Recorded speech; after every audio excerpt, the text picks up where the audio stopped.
after you move through the throwing spaghetti at a wall phase in your business and you finally have offers that people are buying and things are starting to click in your marketing, that's where you enter another stage. And that stage is what we're talking about today. It is not about reinvention. It is about refinement, paying attention, staying relevant as the world and your audience changes around you. So let's dive in. So once you have your messaging foundations and your offers and you know that they work, that is really where this refinement stage starts. And it's not about overhauling everything, because if you have something that works, why would you change it, right? It's about really improving it. And what I'm seeing is that some people are really failing to notice that the world is changing around them and that the market is changing and that the economy is trash right now. People are being more selective about where their money goes. And so because of all of this, something that worked really well a few years ago might not be working as great now. It might need some repackaging. It might need some repositioning. And these are the kind of tweaks that are really going to make a difference for you as you are growing and maybe scaling if you decide to do so. So to give an example of this, when I first started, my ideal client was solopreneurs, and I really want to work with solo business owners. I think partially because I was really scared of working with like corporate or working with like bigger clients. But as I started learning more about my ideal clients, as I started getting more confident in writing copy and getting results for my clients, I realized a few things. One is that as much as I love working with solo business owners, they don't always have the budget to work with me in the copy studio, which is totally fine. And side note, most of the people that I work with in the copy studio have been in business for at least a decade. Many of them have been in business for 20, 30 years. And they're at this point where they're rebranding, they're redoing their website, or they are getting ready for like their next phase of growth. And so I say this because sometimes I have conversations with solopreneurs who are really surprised that that's not my most common client in the copy studio. Of course, sometimes I do work with solopreneurs inside the copy studio, but it was a really hard ideal client to target because most solopreneurs don't have that budget. And to be honest, I wouldn't necessarily recommend a solopreneur to jump in and get copy done right away because there's a lot of things that you need to figure out beforehand, right? And so what I ended up doing, and if you've been around for a while, you know this, but I created basically two businesses under my one umbrella, right? One is with the ideal client of solopreneurs, and that is this podcast and the membership Copy Classroom and the course brand project. And that is really like a budget friendly alternative where, yes, you're DIYing, but you still get access to my brain and the support. And then I have the other side of the business, which is the copy studio. And this is really targeted towards small business owners that have been in business for a while. And so it's interesting because I have done several versions of my website copy, but this year I redid all of my website copy and I only put offers on there that I have sold before. So it was all offers that I knew were solving a problem for people, and I knew that it would be helpful for people's businesses, and just really focusing on putting what works in there. And even doing that, I had a lot of copy to write, but I rewrote everything, and really with this idea in mind of, hey, I actually have two ideal clients, which is really tricky to do on a website. This didn't come from me sitting down and just being like, okay, I'm going to rewrite all my website copy just because. It came from learning about who my ideal clients are and what they're struggling with. And then using this information that I've learned over the past 3 years and using that to refine my website copy and refine my messaging and really figure out like, what are the key differences between talking to somebody who's a solopreneur and talking to somebody who is a small business owner and who is ready to outsource and not really be a part of the process, right? And so this is really where like my message has gained a lot of depth and nuance, because I've really had to think about, how do I communicate the same outcome, but differently, right? To these two different ideal clients. So all of this being said is that like, as you move through your business, your message, what you say on your website copy, what you say in your emails, that's going to evolve and that's going to give your brand depth. But it also means that you are better serving your ideal clients because you know exactly how to support them and what they need to hear.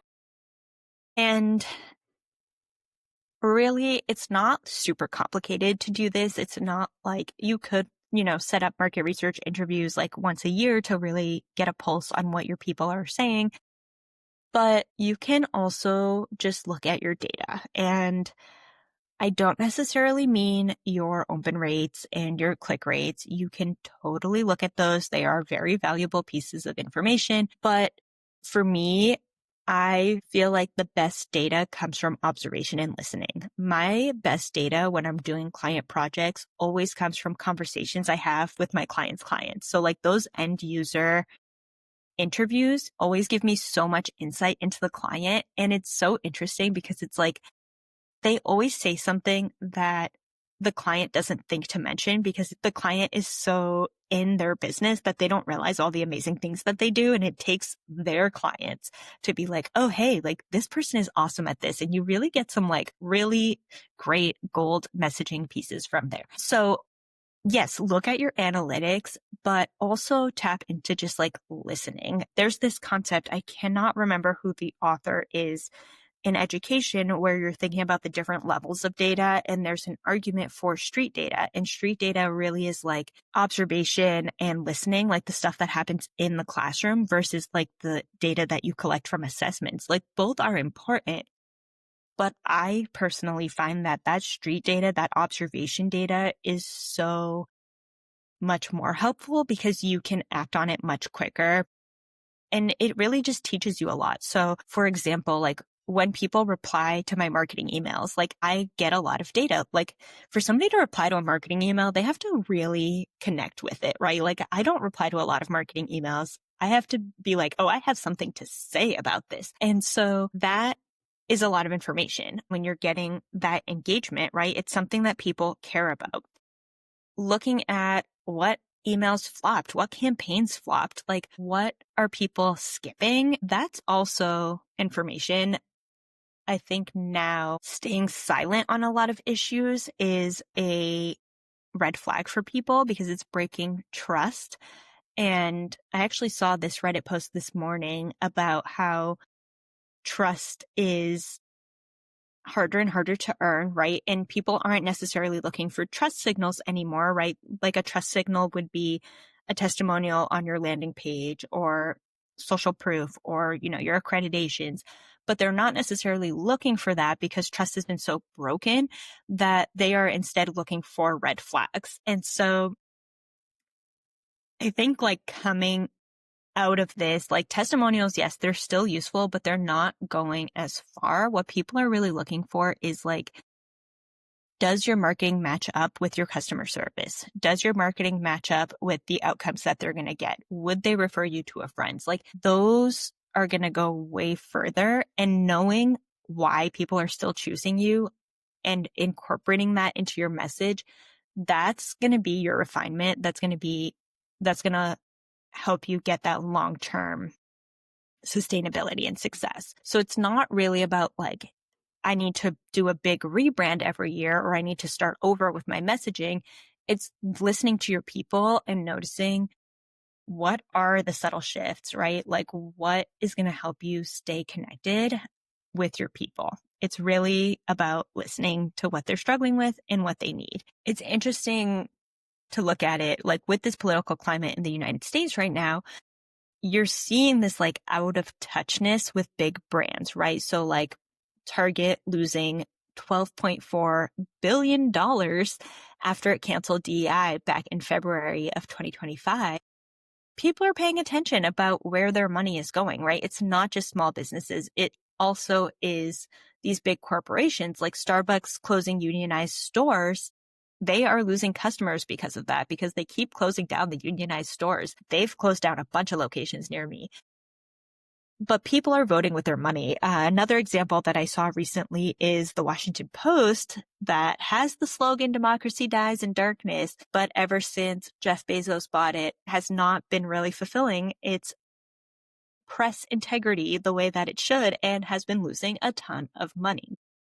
I'm not saying that you have to like go out there and be an activism brand or, speak to the times. I know I speak to the times. I'm pretty comfortable doing it. I also have a whole nother podcast where we talk about this stuff. Unapologetically First Gen. That's my shout out. Go listen to it. Especially if you are a first gen American, you will relate. But what I am saying is that the way that you operate, the way you treat people, and how you handle difficult situations, that leadership runs through your whole business, right? Your marketing is a reflection of you as a leader, and your client base notices when there's a discrepancy. So if you are marketing in a specific way, but then somebody joins your program or somebody joins your offer and they're not seeing the same results, that's going to break trust. That's where you're losing referrals. And referrals right now are gold. Referrals right now, in a time where people are not trusting sales pages, are huge. It takes a really, really long time to build trust with people, and referrals will really speed up that process. And so don't underestimate good customer service and doing your job as great marketing. The good news about being a small business is that you have so much runway to play with your message, with your marketing. You don't have to like move through the bureaucratic layers of corporate. Like every decision doesn't have to move through 6 different departments, right? Like you are all of the departments and you can make quick decisions. And so you can pivot faster, you can adjust messaging faster, and you can really test and tweak as you go. If you are testing something and you see that it completely flops, then you move away from it. If you're testing something and it works really well, then you lean into it more, right? It's really about like putting something out there, seeing how people respond, and adjusting from there. And I say this because you already know what's working. You already know your people. So you can start to play and see, okay, what else is going to work? So if you feel like your messaging needs a little bit of TLC, it doesn't mean that you need a full rewrite. But if you are seeing that engagement is dropping, or people are confused about what you do, or maybe your audience and your ideal client have changed, then it might be time to tweak and rework some things. Like you don't have to wait and do like a full rebrand to fix your message. You can just start to play and refine and tweak.